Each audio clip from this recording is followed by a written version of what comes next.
Napaamin si dating DPWH District Engineer Henry Alcantara na may partisipasyon siya sa hatian ng pera sa flood control projects. Isang dating kongresista rin ang idinawit ni dating Assistant District Engineer Bryce Hernandez na tumanggap umano ng kickback. May report si Sandra Aguinaldo. Sa mga litratong ipinresenta ni dating DPWH Assistant Engineer Bryce Hernandez sa Kamara, si dating District Engineer Henry Alcantara raw ang naka-blue shirt na nasa harap ng bulto-bultong perang kinubra sa flood control projects. Itinanggi noon ni Alcantara ang aligasyon. Muling naungkat ang larawan sa pagdinig ng Senate Blue Ribbon Committee ngayong araw. Nung una, itinanggi ni Alcantara na siya ang lalaki sa larawan. Paano mo mapapaliwanag? Pero nang magpakita si Senador Erwin Tulfo ng litrato kung saan kita na ang mukha ng naka-blue shirt.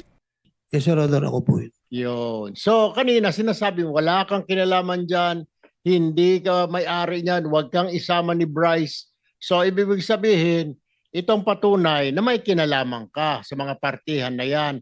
Pag-amin ni Hernandez, hati-hati silang DPWH engineer sa kita mula sa flood control projects. Yung project na yan, meron po kaming sharing na pag kumita po, si Boss Henry po merong 40%, ako po may 20%.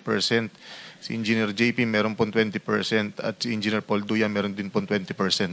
Sinabi pa ni Hernandez, naisip nilang gumawa ng ghost projects dahil tumaas ang tara sa proponent o mambabatas na nagpasok ng proyekto sa budget.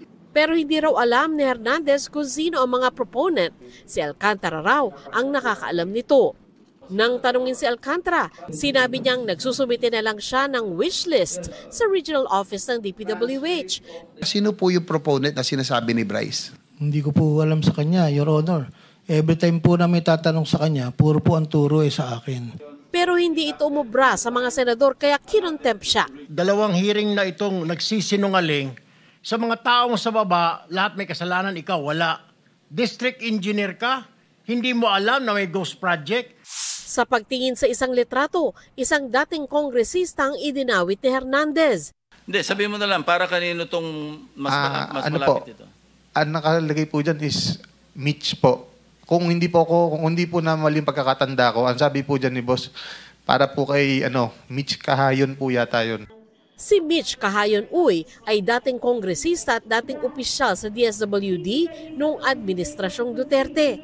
Mariing kinondena ni Kahayon Uy ang aniyay walang basehang paninira at ang pagdawit sa kanya ni Hernandez. Wala raw siyang ugnayan kay Hernandez na ilang beses din daw umaming hindi sila magkakilala. Naging kinatawan daw siya ng Caloocan at hindi ng Bulacan. Naungkat din sa pagdinig ang mga mamahaling sasakyan na tinanggap umano ni Alcantara mula sa kanyang mga tauhan. Birthday gift na po nilang 3. Biniro ko pa nga sila. Anong gagawin ko dyan? Sana pinera nyo na lang. Kinontra yan ni Hernandez na nagsabing mismong si Alcantara ang humingi ng mga regalo. Yung sasakyan po ng LC300 at GMC, hindi po namin niregalo yun. Hiningi niya po yun sa amin. Ang niregalo at ang hiningi niya pong regalo ng birthday niya ay isang Patek po na relo. Nasa 5 million mahigit po. Nakabili kayo? Opo. Opo. Saan? Alam ko parang dito po banda sa Makati namin binili yun. Bukod kay Alcantara, cited in contempt din si Curly Discaya. Nang tanungin kasi kung bakit absent sa pagdinig ang misis niyang si Sara. May po siya, yung may heart condition din po siya. Pero sa isinumiting excuse letter ni Sara sa komite, nakasaad na may nakaschedule raw siyang meeting sa mga empleyado nila. You lied. You lied. Paano ba kami maniniwala sa mga pinagsasabi mo? Humihingi po ako ng pasensya po sa inyo. Wala po akong intention talaga magsinungaling. Inisyuhan naman ng show cause order ang misis niya. Cited in contempt din si JP Mendoza dahil sa pagsisinungaling umano. I-detain sila sa Senado. Sandra Aguinaldo nagbabalita para sa GMA Integrated News.